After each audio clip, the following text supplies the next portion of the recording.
tema da minha mensagem hoje é o Deus desconhecido.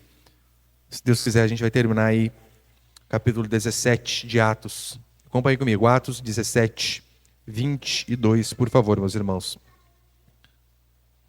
Então Paulo ficou de pé no meio do Areópago e disse: Areópago é como se fosse a tribuna da Câmara dos Deputados da Grécia.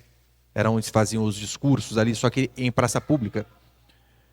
Então Paulo ficou de pé no meio do Areópago e disse: Homens atenienses, em tudo vejo que sois excepcionalmente religiosos, porque ao passar e observar os objetos do vosso culto, encontrei também um altar em que está escrito: ao Deus desconhecido.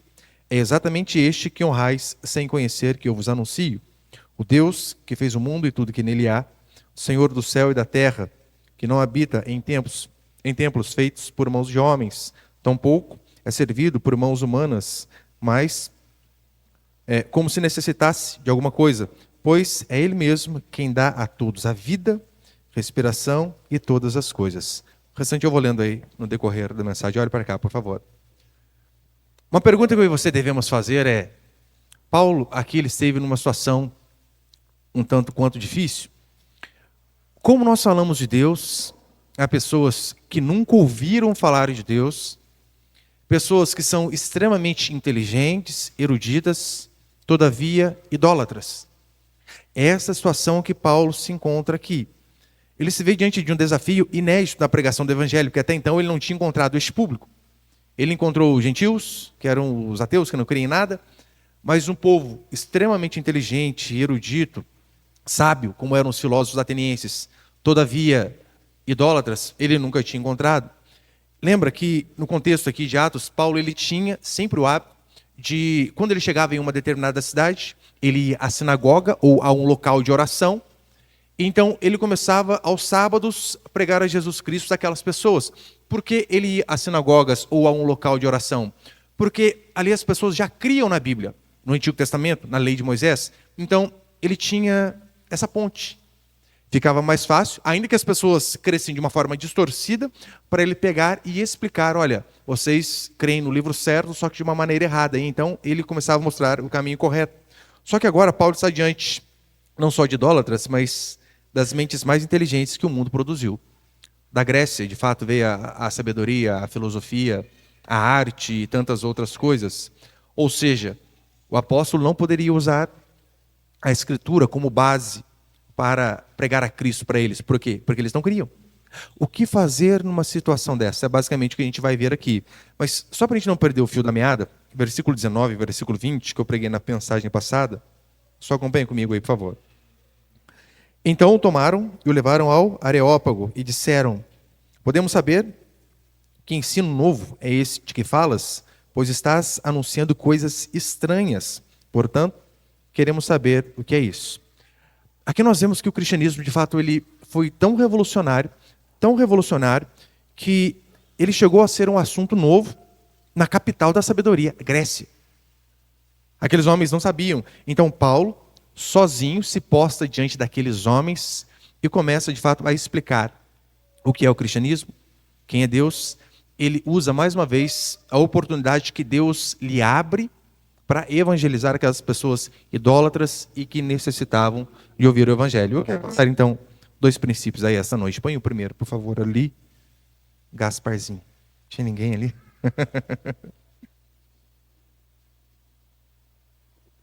Perdão, Miguel, foi beber água. Peguei bem na hora, Miguel? Não avisei, né? Não dá. O primeiro princípio: existe um Deus criador. Verso 22, acompanhe comigo novamente, por favor. Então Paulo ficou de pé no meio do Areópago e disse: homens atenienses, em tudo vejo que sois excepcionalmente religiosos. A sabedoria na comunicação é fundamental para que eu e você possamos falar a verdade para aquelas pessoas que discordam de nós. Paulo começa o seu discurso dizendo: bem percebo que vocês são excepcionalmente religiosos. Paulo, ele diz isso, então ele ganha a atenção daquelas pessoas antes de confrontá-las. E assim, de fato, se deve fazer.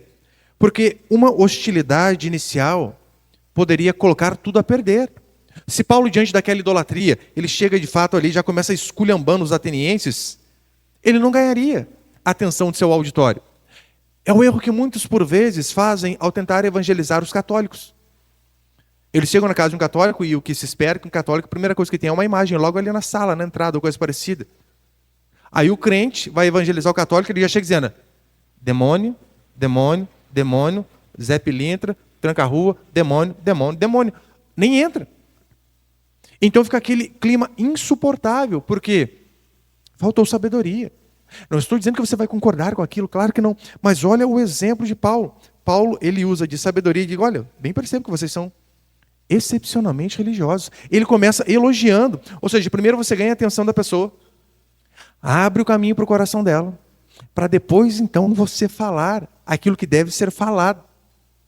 Em tudo vejo que sois acentuadamente, vai dizer outra versão, ou excepcionalmente religiosos, como diz essa daqui. Ou seja, Paulo, de uma maneira habilidosa, ele se dirige àquele público, primeiro com palavras de elogio, e querendo ou não, ele não estava mentindo, não estava puxando o saco, nada. Ele estava de fato fazendo elogio. Vocês são extremamente religiosos, excepcionalmente. Só que errado. Só que ele não diz isso logo no começo. Ele discorda daquela posição, mas ele diz: vocês são muito religiosos. E ele vai além. Ele elogia a construção de um altar para um Deus ao qual nem eles mesmos conheciam. Você imagina, você chegar num panteão grego, deuses para tudo que é lado. Alguns historiadores vão dizer que na época de Paulo, haviam cerca de 30 mil deuses em Atenas, na Grécia. Você pensa que existe bastante santo? Não, tinha muito mais deus grego. Então Paulo, diante de uma situação dessa, ele ainda consegue achar um altar. Primeiro, alguém extremamente observador. Porque ele observa aquele monte de Deus e de repente ele vê um altar, opa, ao Deus desconhecido. E não tinha ninguém. Então ele pega isto como a oportunidade necessária para de fato pregar a Jesus Cristo para aquelas pessoas. Não é isso no verso 23 que nós lemos? Porque ao passar e observar os objetos do vosso culto, encontrei também um altar em que está escrito: ao Deus desconhecido. É exatamente este que honrais sem conhecer que eu vos anuncio. E quem é esse Deus desconhecido ao qual Paulo vai dizer? Lembrando, semana passada eu falei um pouco disso, falo de novo. Qual que era o contexto grego ali? Eles tinham deuses para tudo. Tinha Zeus, o Deus dos céus. Eles tinham Hades, o Deus do submundo. Eles tinham Gaia, a Deus da terra. Tinham Atena, tinham Hermes, tinha Dionísio, tinham Baco. Tudo que é tipo de Deus. Para tudo tinha um Deus. Então, Paulo ele vai usar a criação para apresentar aquelas pessoas extremamente idólatras quem era o Deus verdadeiro. O que Paulo está dizendo basicamente é o seguinte: olha, eu sei que vocês acreditam que Caos é o criador do universo, porque na mitologia grega é assim que eles acreditam. Um deus Caos existia no começo, e depois veio Cronos, da onde vem cronologia, contar o tempo, Gaia, a terra e por aí vai. Os titãs ali, a mitologia grega, tem muitas coisas. Só que Paulo, ele diz: eu sei que vocês acreditam nessas coisas, mas eu vou apresentar a vocês um Deus diferente. Isso vocês não conhecem. E o bom é que esses atenienses, mesmo sendo idólatras, eles estavam sempre aptos a aprender algo novo. Então eles dizem de primeira: nos conte, que novos ensinos são esses? Que ensinos estranhos são esses? Versículo 24, nós lemos, vai dizer assim: o Deus que fez o mundo e tudo que nele há, Senhor do céu e da terra, que não habita em templos feitos por mãos humanas ou mãos de homens, tampouco é servido por mãos humanas, como se necessitasse de alguma coisa, pois é Ele mesmo quem dá a todos a vida, a respiração e todas as coisas. Ou seja, este Deus que fez o cosmos, que vocês acreditam que foi feito, esse cosmos organizado, ele foi feito por um único Deus que criou todas as coisas. Paulo aqui, ele já começa a desmistificar aquela crença politeísta grega, dizendo: ouçam-me, vou contar para vocês de fato o que é verdade. E reparou na ênfase aqui no versículo 25? Tampouco é servido por mãos humanas, como se necessitasse de alguma coisa.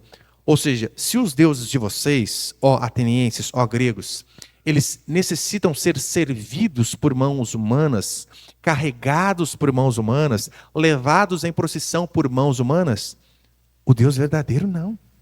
Não é assim. O Deus Criador nada necessita. E vai além. É Ele quem dá a todos todas as coisas, inclusive a vida. É Ele quem faz essas coisas. No verso 26 e 27, vai dizer assim: de um só fez toda a raça humana para que habitasse sobre toda a superfície da terra, determinando-lhes os tempos previamente estabelecidos e os territórios da sua habitação. Verso 27, para que o buscassem a Deus, mesmo tateando, se pudessem encontrá-lo. Ele, de fato, não está longe de cada um de vós.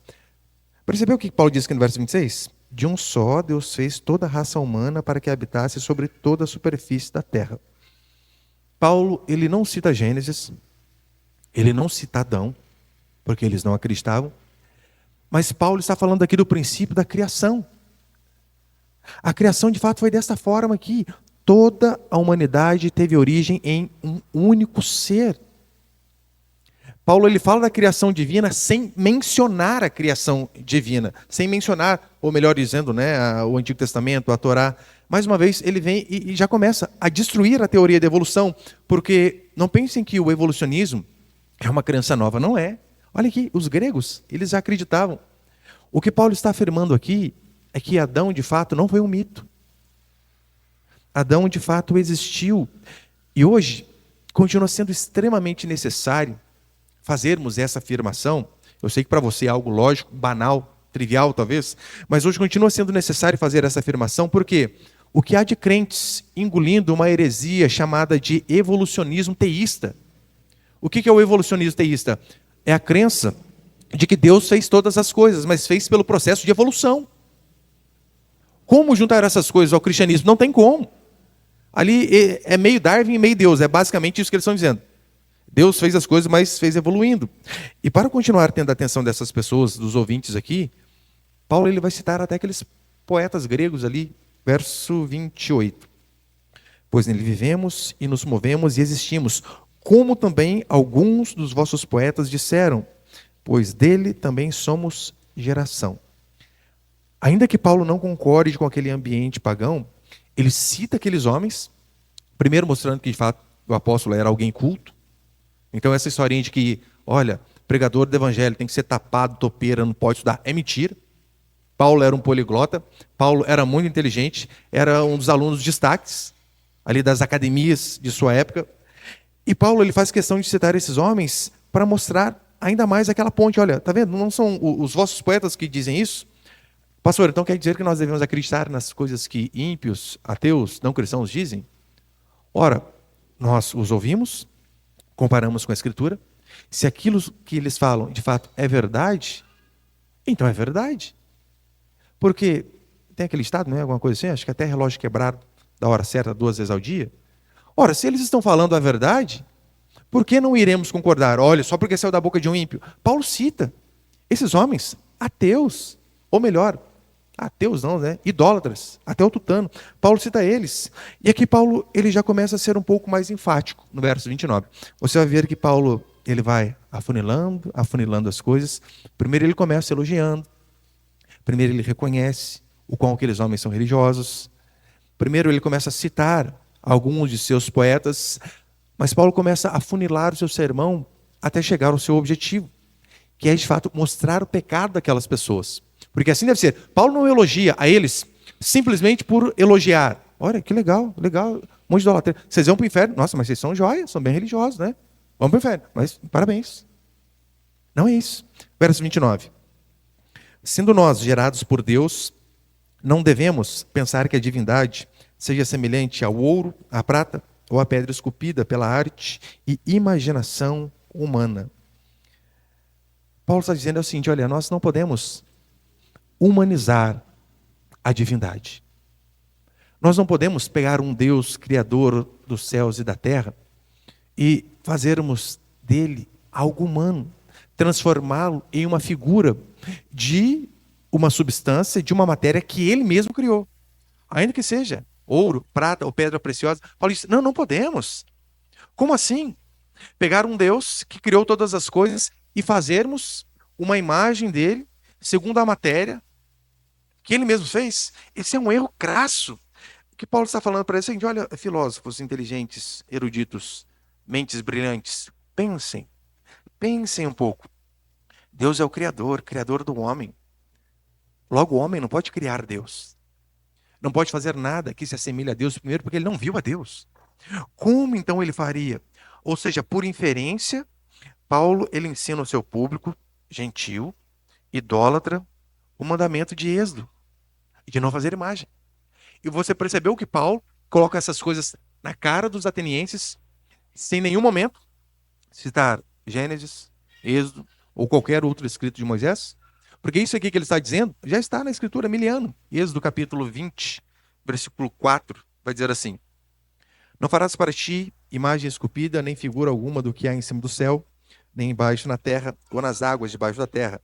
Não te curvarás diante delas, nem as cultuarás. Ou seja, quem faz imagem transgride a ordem divina.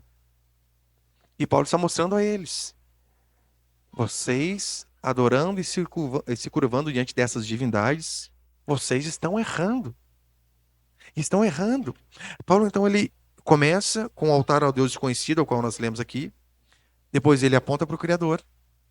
Diz que o Criador não habita em templos feitos por mãos humanas.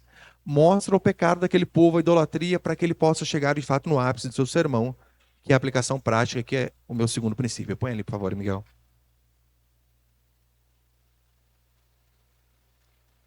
Segundo princípio, chamados ao arrependimento. Lembrando, o grande objetivo de toda e qualquer pregação deve ser este: levar as pessoas ao arrependimento. Eu sei, é claro, há pregações temáticas. Algumas igrejas costumam fazer apelo, né? Por exemplo, prega uma mensagem lá: você quer se arrepender dos seus pecados, vem aqui à frente. Tem o seu valor? Tem, mas eu não acredito que tanto assim. Só que nem todas as pregações a gente vai, igual eu estou pregando sobre finanças aos domingos. Você, igual preguei sobre deixar de ser preguiçoso. Você que é preguiçoso, vem aqui à frente, né? Vou orar para você deixar de ser preguiçoso. A gente não faz apelo para esse tipo de coisa. Nem todas as mensagens, mas via de regra, o evangelho, que é a mensagem das boas novas, ele deve ter este objetivo: levar as pessoas ao arrependimento. E lembrando, Paulo está falando aos homens mais cultos do mundo. Imagina se nós tivéssemos oportunidade de discursar em Harvard, Yale, ou as melhores faculdades que este mundo já produziu.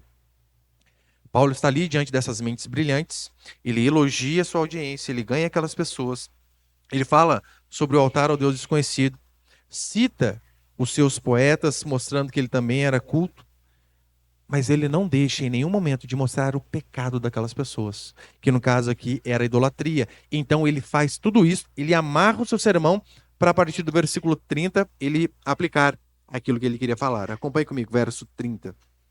Atos 17, 30. Deus não levou em conta os tempos da ignorância, mas agora ordena que todos os homens, em todos os lugares, se arrependam.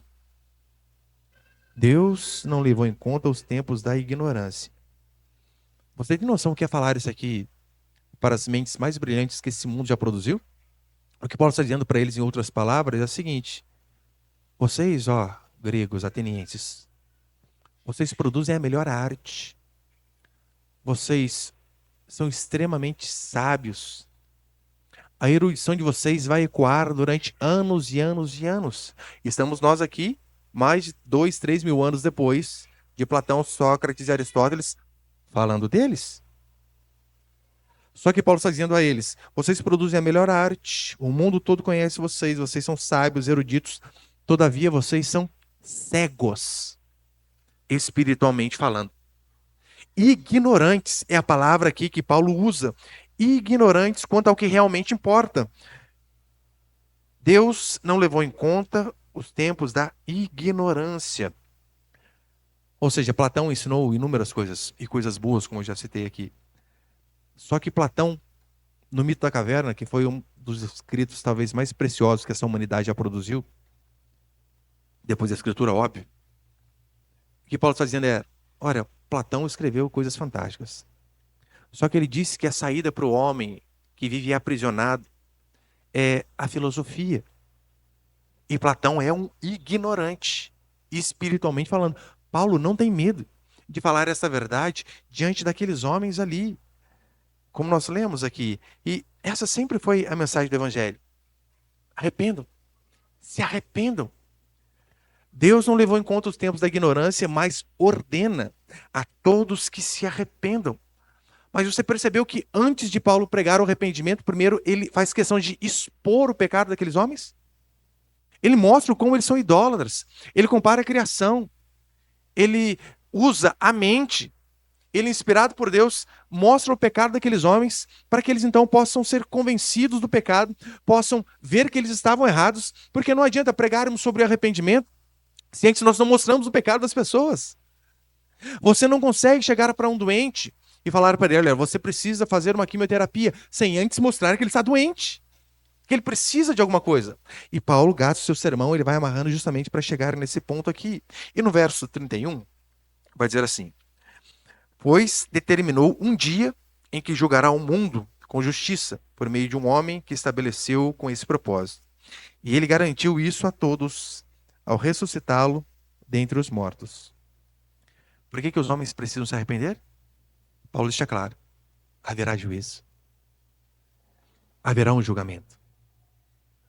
Haverá condenação ao inferno eterno ou absolvição para o céu eterno. Esta é a realidade da humanidade. Portanto, na pregação passada que eu falei que estavam diante deles, aqueles epicureus, aqueles estoicos, os epicureus, eles estavam errados porque eles acreditavam que não havia vida após a morte, que a vida era apenas o aqui e o agora, que não existia julgamento, que não existia eternidade. Então o que Paulo está dizendo àqueles homens é, vocês estão errados. De fato, há uma vida após essa vida. Aqui é apenas uma passagem. Haverá um julgamento. E Paulo está dizendo, eu não só digo a vocês que haverá um julgamento, mas estou dizendo quem vai julgá-los. E é este Deus desconhecido, a qual eu estou apresentando a vocês que conhecem inúmeros deuses, menos o verdadeiro. É este Deus que irá julgar cada um de vocês. Portanto, vocês, epicureus, estão errados. Paulo chega diante daqueles filósofos estoicos. Eles acreditavam basicamente que o ser humano não podia mudar, que eles tinham a síndrome de Gabriela, lembra? Eu nasci assim, eu cresci assim, vou morrer assim, Gabriela. Aí Paulo diz, não, vocês também estão errados. Deus ordena que vocês mudem. Paulo está dizendo, olha, deixem de fazer o que vocês estão fazendo de errado, se arrependam do pecado de vocês, porque se vocês assim fizerem, mudarem, se arrependerem, aí haverá esperança. Aí haverá de fato salvação para vocês. Do contrário, vocês serão condenados.